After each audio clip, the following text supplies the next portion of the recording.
우리가 천벌을 받았다고. 한국인들은 미쳤어. 이 재난을 조롱하는 너희들이 더 나쁘지 않아? 일본에 와서 돈이나 쓰고 꺼져버려. 지진과 태풍으로 절망에 빠진 일본인들이 한국인들의 냉혹한 반응에 분노를 터뜨리고 있습니다. 안녕하세요. 감동일기입니다. 영상 시작하기 전 구독, 좋아요 부탁드립니다. 여러분의 관심이 저에게는 큰 힘이 됩니다. 그럼 지금부터 영상 시작하겠습니다. 도쿄 한복판에서 발생한 강력한 지진과 태풍은 도시를 무너뜨렸습니다. 빌딩은 부서지고 도로는 물에 잠기며 한순간에 도시 전체가 혼란에 빠졌습니다. 끔찍한 재앙이 모든 것을 휩쓸어버린 지금, 일본인들은 눈앞에서 펼쳐지는 비극을 어떻게든 견뎌내려 하고 있습니다. 그러나 일본인들을 더욱 충격에 빠뜨린 것은 멀리 한국에서 들려오는 반응이었습니다. 한국의 뉴스와 SNS에서는 천벌이다 라는 비웃음과 조롱이 쏟아져 나오고, 많은 한국인들이 이번 재난을 일본의 과거 죄에 대한 응징으로 깎아내리고 있었습니다. 어떻게 이런 말을 할 수 있지? 그들은 우리를 인간으로 보지 않는 건가? 일본인들 사이에서는 분노와 배신감이 점점 커져가고 있습니다. 이토록 큰 재난을 두고 조롱하는 그들의 태도는 일본인들에게 또 다른 충격을 안겨주고 있습니다. 도쿄의 무너진 거리에서 재난 현장을 취재하던 일본 기자 미나 씨는 한국인들의 이러한 반응에 놀라움을 감추지 못했습니다. 그녀는 절망에 빠진 사람들 사이에서 힘겹게 목소리를 냈습니다. 여기 도쿄는 지금 말 그대로 지옥입니다. 사람들은 살기 위해 몸부림치고 있어요. 그런데 한국에서는 천벌이라니, 이런 무자비한 말들을 하다니 어떻게 이런 말을 할 수 있죠? 미나 씨의 목소리에는 혼란과 분노, 슬픔이 가득 담겨 있었습니다. 한국의 반응이 이토록 잔인하고 무정할 줄은 그녀도 상상하지 못했습니다. 현재 일본 국민들은 과거와 무관하게 오늘도 최선을 다해 살아가고 있습니다. 그들은 재난 속에서도 서로를 도우며 무너진 일상을 다시 세우기 위해 힘을 합치고 있습니다. 그러나 한국인들이 여전히 과거의 아픔을 잊지 못하고 이를 재난과 연결짓는 모습을 보며 일본인들은 아쉬움을 넘어 분노를 느끼고 있습니다. 왜 그들은 여전히 과거에 매달려 있는 걸까? 왜 우리의 고통을 비웃고 있는 걸까? 일본인들 사이에서 이런 질문들이 쏟아져 나오고 있습니다. 과거의 상처를 잊지 않는 것은 중요합니다. 그 상처는 우리가 다시는 같은 실수를 반복하지 않도록 경계해주는 교훈이기 때문입니다. 그러나 이번 재난을 과거의 잘못과 동일시하여 천벌로 해석하는 것은 과연 올바른 일일까요? 현재 일본 국민들은 재난 속에서 자신의 삶을 되찾기 위해 필사적으로 싸우고 있습니다. 그들에게 과거의 잘못을 이유로 이번 재난을 정당화하는 것은 또 다른 상처를 주는 일입니다. 일본 내에서도 과거사에 대한 진지한 반성을 요구하는 목소리가 있습니다. 일부 일본인들은 한국과의 진정한 화해를 위해 과거의 잘못에 대해 더 깊은 반성과 사과가 필요하다고 말합니다. 그러나 많은 일본인들은 한국의 반응을 단순한 반일 감정으로 치부하고 있습니다. 우리는 이미 충분히 사과했습니다. 왜 아직도 우리를 미워하는 걸까요? 이런 반응이 나오고 있는 것도 사실입니다. 이런 반응은 오히려 양국 간의 감정을 더 깊은 상처로 만들고 있습니다. 저 역시 일본의 현재 재난을 과거의 잘못과 직접적으로 연결짓는 것은 과도한 해석이라고 생각합니다. 재난은 누구에게나 닥칠 수 있는 불행이며, 이를 특정 민족의 역사적 잘못에 대한 응징으로 보는 것은 지나친 감정적 반응일 수 있습니다. 일본 국민들도 이번 재난을 통해 큰 고통을 겪고 있으며, 그들 역시 이 고통을 이겨내기 위해 노력하고 있습니다. 하지만 이런 격렬한 감정의 대립 속에서도 우리는 희망의 가능성을 찾아야 하지 않을까요? 사실 한국과 일본 양국 국민들 사이에는 과거의 상처를 극복하고 서로 이해하려는 노력도 분명히 존재합니다. 저는 이것이 우리에게 주어진 중요한 기회일지도 모른다는 생각이 들었습니다. 과거의 상처는 깊고 아픔은 여전하지만 이를 통해 우리는 서로를 더 잘 이해하고 배울 수 있습니다. 일본에서도 일부 국민들은 한국인들의 상처를 이해하려 하고 함께 새로운 길을 모색하려고 합니다. 우리는 더 이상 과거의 잘못에 머물러 있어선 안 된다며 진정한 화해를 위한 노력을 기울이는 이들도 있습니다. 그들은 말합니다. 과거의 잘못을 되풀이하지 않기 위해 이제는 함께 나아가야 합니다. 반대로 한국에서도 일본이 진정으로 과거를 반성하고 미래를 향해 나아가기를 바라는 분들이 있습니다. 그들은 과거의 고통을 되새기면서도 일본의 재난에 대해 동정과 연민의 마음을 가지고 있습니다. 과거의 상처를 잊지 말자. 하지만 현재 고통받는 이들에게는 손을 내밀어야 한다라는 목소리도 들려옵니다. 이런 목소리는 우리에게 중요한 깨달음을 줍니다. 과거에 매달리기보다는 미래를 향한 화해와 협력이 더 중요하다는 것입니다. 현실은 결코 단순하지 않습니다. 양국 간의 상처는 여전히 깊고 그 상처가 아물지 않은 사람들에게는 쉽게 화해와 용서를 말하기 어렵습니다. 일본의 재난을 천벌이라고 말하는 일부 한국인들의 목소리에 많은 일본인들은 배신감과 분노를 느끼고 있습니다. 우리가 더 이상 뭘 해야 하는가? 라는 물음이 그들의 입에서 나오고 있는 것도 사실입니다. 이러한 갈등은 단순한 감정적인 문제가 아닙니다. 한국과 일본은 오랜 역사 속에서 복잡한 관계를 이어왔고 그 상처는 단순히 잊혀지거나 치유될 수 있는 것이 아닙니다. 그렇기에 지금 이 순간 우리는 더 깊이 고민해야 합니다. 서로의 입장을 이해하고 과거의 상처를 극복하며 미래를 향해 나아가기 위해서 무엇이 필요할까요? 결국 우리가 선택해야 할 길은 분명합니다. 상처를 치유하기 위한 진정한 대화와 공감, 그리고 서로를 향한 이해와 협력. 이러한 것들이야말로 두 나라가 앞으로 나아가야 할 방향이 아닐까요? 이제는 서로를 향한 비난과 불신을 멈추고 함께 해결책을 찾기 위한 여정을 시작해야 할 때입니다. 한국의 젊은 세대는 일본 여행을 단순히 소비의 차원에서 접근하고 있습니다. 저렴한 항공권과 엔저 현상이 그들에게 일본 여행의 문턱을 낮추며 기회로 작용하고 있습니다. 일본에 가는 것은 그들에게 있어 하나의 새로운 경험, 그리고 경제적으로 이득을 볼 수 있는 기회로 여겨집니다. 그들은 이렇게 말합니다. 일본 제품을 사고 여행하는 것은 역사와는 별개의 문제다. 자신들의 합리적인 소비 선택이라고 주장하며 역사적 문제에 연연하지 않고 현재의 경제적 이익을 더 중요시하는 태도를 보이고 있습니다. 그러나 이러한 태도는 기성세대와의 갈등을 불러일으키고 있습니다. 특히 40대 이상의 기성세대는 일본 여행에 대해 경계심을 가지고 있습니다. 그들은 과거의 상처를 잊지 말아야 한다고 믿으며 일본으로의 여행을 꺼립니다. 우리가 그렇게 많은 고통을 겪었는데 젊은 세대는 왜 이렇게 쉽게 일본을 찾지? 라는 질문이 그들 사이에서 나오고 있습니다. 그들에게는 젊은 세대의 이러한 행동이 역사적 감수성을 결여한 것으로 보입니다. 젊은 세대도 일본의 현재 상황이 위험하다는 것을 알고 있습니다. 그러나 역사를 잊지 말라는 경고에도 불구하고 그들은 일본 여행을 강행하고 있습니다. 그들의 이러한 행동은 때로는 경솔하게 보일 수 있습니다. 일본의 대지진 피해 상황을 직접 겪으면서도 자연재해 앞에서 인간이 얼마나 무력한지를 느끼면서도 그들은 자신들의 계획을 바꾸지 않습니다. 이는 어쩌면 그들이 생각하는 현재를 즐기고자 하는 자유와 과거에 얽매이지 않겠다는 의지 때문일 것입니다. 그런데 일본에서의 이러한 경험을 통해 그들 중 일부는 기성세대의 걱정과 비판을 이해하게 되었습니다. 자연재해 앞에서의 무력함, 그리고 일본인들이 겪고 있는 고통을 직접 목격하면서 그들은 비로소 깨닫기 시작했습니다. 이것이 바로 기성세대가 말하던 것이구나. 과거의 역사를 경시하며 단순히 소비적 관점에서 접근했던 자신의 태도에 대한 반성의 목소리가 나오기 시작한 것입니다. 결국 이 경험을 통해 젊은 세대는 단순히 소비의 차원이 아닌 역사적 맥락을 다시금 돌아보게 되는 계기를 맞이하게 되었습니다.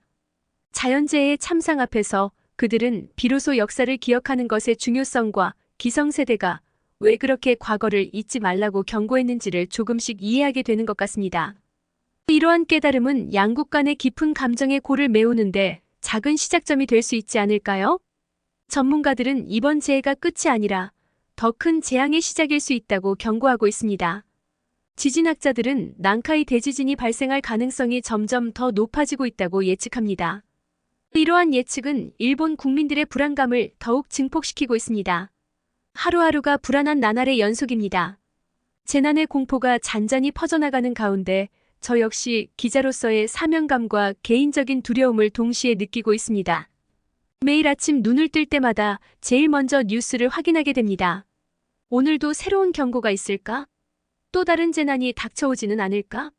걱정이 앞서지만 현장에서 국민들의 목소리를 전달하는 것이 저의 역할이라는 생각에 주변의 목소리에 더욱 귀를 기울이고 있습니다. 그러나 이곳의 분위기는 한층 더 긴장감이 감돌고 있습니다. 언제 닥칠지 모르는 재난에 대비해야 한다는 생각이 머릿속을 떠나지 않습니다. 한편 정부는 지진 발생 가능성에 대해 계속해서 경고하고 있지만 국민들의 반응은 냉담합니다. 거리의 일본인들을 만나 이야기를 나누다 보면 그들은 정부의 경고를 그저 또 하나의 캠페인 정도로 받아들이는 것 같습니다. 매번 들려오는 경고에 무뎌진 것 같아요라는 한 시민의 말이 귓가에 맴돕니다. 이처럼 많은 이들이 정부의 재난 대비 메시지를 불안 조성으로 치부하며 무시하고 있는 현실이 안타깝기만 합니다. 하지만 저는 그들과 마주할 때마다 묻고 싶습니다. 정말 아무 일도 일어나지 않을 것이라고 확신할 수 있습니까? 재난의 위험이 도사리고 있는 이곳에서 그런 확신은 너무도 위험한 착각일지 모릅니다. 과거의 경험이 지금의 경고를 가볍게 만들어버린 것일까요? 아니면 그저 우리가 반복되는 위기 속에서 무뎌진 것일까요? 이러한 무관심 속에서 저는 실망감을 느끼지 않을 수 없습니다.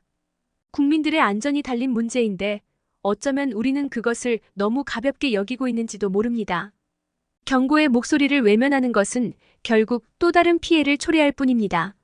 이렇듯 위험이 도사린 상황 속에서도 무관심과 냉담함은 가장 큰 적이 될 수 있다는 생각이 듭니다. 우리는 지금 중대한 기로에 서 있습니다. 모든 경고와 예측을 무시한 채 무사한 일하게 지나갈 수는 없습니다. 기자로서 저는 이 메시지를 전해야 할 책임을 느낍니다. 이제는 모두가 깨어나야 할 때입니다. 더 이상 두려움과 냉담함에 휘둘리지 말고 적극적으로 대비해야 할 때입니다. 그 어떤 재난이 오더라도 우리는 준비되어 있어야 합니다. 지진과 재난에 대한 계속된 경고에도 불구하고 일상으로 아무렇지 않게 돌아가는 사람들의 모습을 보며 저는 깊은 의문에 빠지지 않을 수 없었습니다. 왜 그들은 이렇게 무관심한 걸까요? 너무 오랫동안 지진과 재난을 겪어와 이제는 익숙해져 무감각해진 것일까요? 아니면 실제로 다가오는 위협을 직시하는 것이 두려운 것일까요? 이런 질문들이 머릿속을 맴도는 가운데 저는 일본인들의 무관심한 태도 속에서도 지진 피해 현장을 취재하며 만난 사람들의 이야기가 마음 깊이 파고들었습니다. 재난의 한가운데에서 그들은 저마다의 상처를 안고 살아가고 있었습니다. 그들의 이야기는 단순한 뉴스로서가 아니라 깊은 감정을 동반한 실화로 다가왔습니다. 특히 태풍 산산으로 인해 카페를 잃은 나카무라 씨의 이야기가 지금도 뇌리에 선명하게 남아 있습니다. 나카무라 씨는 태풍이 오기 전날 밤 마지막 손님을 배웅하고 가게를 정리하며 최선을 다해 태풍에 대비했다고 합니다. 하지만 예상보다 훨씬 강력했던 강풍과 폭우는 그가 준비한 모든 것을 무색하게 만들었습니다. 결국 그의 카페는 물에 잠겼고 그는 가족과 함께 간신히 대피할 수 있었습니다. 나카무라 씨의 눈에는 아직도 그날의 두려움과 슬픔이 어리어 있었습니다. 그가 내게 말했습니다. 우리에게는 늘 이런 일이 일어날 수 있다는 걸 알고 있었지만 이렇게 큰 피해를 입을 줄은 몰랐습니다. 하지만 삶은 계속되어야 하니까요. 그의 목소리에는 무거운 체념과 함께 삶을 이어가야 한다는 굳은 의지가 묻어 있었습니다. 이런 사연들을 들으며 저는 다시금 생각하게 되었습니다. 재난 속에서 사람들은 저마다의 방식으로 두려움과 맞서 싸우고 있습니다. 어떤 이들은 무관심한 척하면서 또 다른 이들은 과거의 경험에 갇혀 있거나 어쩌면 이미 다가올 위험을 예감하고 있을지도 모릅니다. 하지만 그들 모두에게 공통적인 것은 삶을 이어가려는 강한 의지와 그 속에서의 작은 희망일 것입니다. 나카무라 씨와 같은 사람들이 겪은 고통과 상처를 보며 저는 우리가 얼마나 더 이 상황을 외면할 수 있을지 의문이 들었습니다. 그들의 이야기는 단순히 자연재해의 이야기가 아닙니다. 그것은 인간의 무력함과 동시에 살아남기 위한 필사적인 몸부림에 관한 이야기입니다. 우리는 이들에게서 무엇을 배울 수 있을까요? 그리고 이 이야기를 통해 우리는 또 어떤 준비를 할 수 있을까요? 몇 년 동안 정성껏 키운 가게가 한순간에 물에 잠겨 복구 가능성이 막막해졌습니다. 나카무라 씨는 아내와 자녀들과 함께 슬픔을 나누며 그들이 이룬 모든 것이 사라진 상황에 절망하고 있었습니다. 우리가 함께 쌓아온 모든 것이 이렇게 무너져버릴 줄은 몰랐어요. 그는 눈시울을 붉히며 말했습니다. 그의 목소리에는 깊은 슬픔과 상실감이 짙게 묻어 있었습니다. 시즈오카현에서 만난 야마다 씨 가족의 상황도 마찬가지로 가슴 아팠습니다. 강진으로 인해 집이 심하게 파손되어 대피소에서 생활하게 된 그들. 야마다 씨는 지진이 발생하기 전 그저 평범한 오후를 보내고 있었다고 회상했습니다. 아이들이 거실에서 놀고 있었어요. 그런데 갑자기 땅이 흔들리기 시작하더니 집 전체가 무너질 것처럼 요동쳤어요. 그는 아이들을 안전한 곳으로 피신시키기 위해 필사적으로 움직였습니다. 그의 아내는 여전히 충격에서 벗어나지 못한 듯 보였습니다. 아이들이 매일 밤 악몽을 꿔요. 그녀는 눈물을 흘리며 말했습니다. 언제쯤 우리가 다시 안전한 집으로 돌아갈 수 있을지 모르겠어요. 그녀의 눈에는 두려움과 불안이 가득했습니다. 그들의 집은 단순한 건물이 아니었습니다. 그것은 그들의 삶의 터전이었고 사랑과 추억이 깃든 공간이었습니다. 이러한 이야기를 들으면서 저는 자연재해가 남긴 상처가 얼마나 깊고 아픈지를 새삼 느끼게 되었습니다. 그저 뉴스에서 전해지는 통계 숫자와 피해 규모로는 결코 다 담을 수 없는 한 사람 한 사람의 삶과 그들이 겪는 고통이 바로 여기 있었습니다. 우리는 이런 이야기를 통해 무엇을 배워야 할까요? 재난 앞에서 인간이 얼마나 무력할 수 있는지, 그리고 그럼에도 불구하고 서로를 위로하며 살아가야 하는 이유를 말입니다. 나카무라 씨와 야마다 씨 가족의 이야기는 단지 개인의 불행이 아니라 우리가 함께 극복해야 할 문제를 상징합니다. 그들이 다시 일어서고 새로운 희망을 찾을 수 있도록 우리는 무엇을 할 수 있을까요? 지금 이 순간에도 그들은 희망을 잃지 않고 살아가려 애쓰고 있습니다. 그들의 용기와 강인함은 우리 모두에게 깊은 감동을 주고 있습니다. 남편이 아이들과 함께 돌아올 때 지진이 발생하자 연락이 끊겼습니다. 처음에는 잠시 당황했지만 곧 돌아올 것이라 믿었습니다. 잠시 전파 상황이 좋지 않을 뿐이야. 곧 연락이 올 거야 라고 스스로를 다독였습니다. 그러나 시간이 지날수록 불안은 점점 커져만 갔습니다. 1시간, 2시간. 시간이 흐를수록 그녀의 마음은 점점 더 무거워졌습니다. 결국 그녀는 경찰과 구조대에 연락을 했습니다. 하지만 돌아오는 대답은 언제나 같았습니다. 아직 찾지 못했습니다. 그 말을 들을 때마다 그녀의 심장은 철렁 내려앉았습니다. 두려움이 몰려왔지만 두 아이가 옆에 있었기에 그녀는 결코 그 불안을 드러낼 수 없었습니다. 두 아이는 아버지를 기다리며 불안한 마음을 숨기려 애썼습니다. 특히 큰아이는 동생을 돌보며 어른스러운 모습을 보였지만 그녀는 그 아이의 고통이 얼마나 클지 느낄 수 있었습니다. 아빠가 돌아오면 다 괜찮아질 거야 라고 큰아이는 애써 웃으며 말했지만 밤이 되면 그의 얼굴에도 불안의 그림자가 어리기 시작했습니다. 아빠가 돌아오면 괜찮아질 거라 믿고 있어요. 라는 큰아이의 말에 그녀는 고개를 끄덕였지만 그 말 뒤에 숨겨진 두려움을 절실히 느꼈습니다. 밤이 되면 아이의 눈에 깃든 불안함이 더욱 뚜렷해졌습니다. 작은 몸을 움츠린 채 잠이 들기 전 문득문득 눈을 뜨고 문 쪽을 바라보는 아이의 모습이 가슴을 저미게 했습니다. 그녀는 그 모습을 보며 아이가 느낄 두려움과 슬픔을 고스란히 느꼈습니다. 그리고 그 불안함은 그녀의 마음속에서도 점점 더 깊어져 갔습니다. 남편이 무사히 돌아오길 바랍니다. 그녀는 눈물을 글썽이며 말했습니다. 하지만 그 말에는 확신이 없었습니다. 아이들에게 아빠가 돌아올 것이라고 말하면서도 정작 자신조차도 확신이 없어 힘들다고 말했습니다. 그녀의 눈에서는 눈물이 흐르고 있었습니다. 불안과 두려움이 엉켜 더 이상 숨길 수 없는 눈물이었습니다. 그녀는 가슴속 깊은 곳에서부터 남편이 무사히 돌아오길 간절히 바랐습니다. 그러나 시간이 흐를수록 희망은 점점 더 가늘어졌고 그가는 희망의 끈을 붙잡고 있는 것도 점점 더 어려워졌습니다. 그녀의 마음속에는 남편이 돌아올 거라는 믿음과 혹시라도 돌아오지 않을까 하는 두려움이 끊임없이 싸우고 있었습니다. 제가 그 아이의 손을 잡았을 때 순간 말문이 막혔습니다.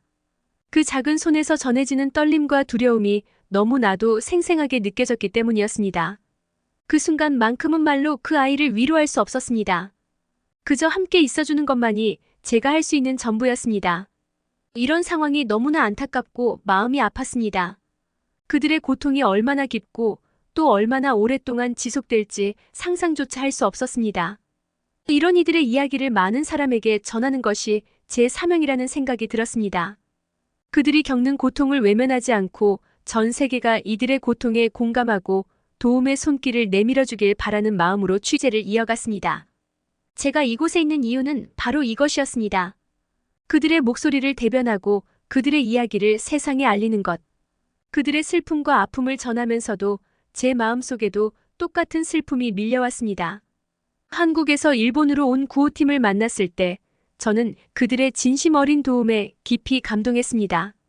한국에서 온 이들은 말없이 묵묵히 구호 활동을 이어가고 있었습니다. 그들의 헌신적인 노력과 따뜻한 마음에 저는 한국에 대한 고마움을 느꼈습니다. 이웃이란 바로 이런 것이구나 하는 생각이 들었습니다. 한국의 지원은 단순히 물질적 도움을 넘어 진정한 이웃으로서의 마음을 보여주고 있었습니다. 저는 그들의 노력을 결코 잊지 않기로 다짐했습니다. 이런 순간을 경험하면서 저는 문득 생각했습니다. 만약 이번 재난을 계기로 한국과 일본의 관계가 한 발짝 더 나아갈 수 있다면 그것은 얼마나 큰 의미가 있을까요?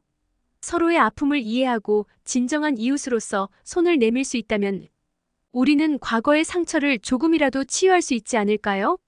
이번 구호 활동을 통해 한국인들의 진심을 느끼고 그들의 감정과 반응을 조금 더 이해하게 되었습니다.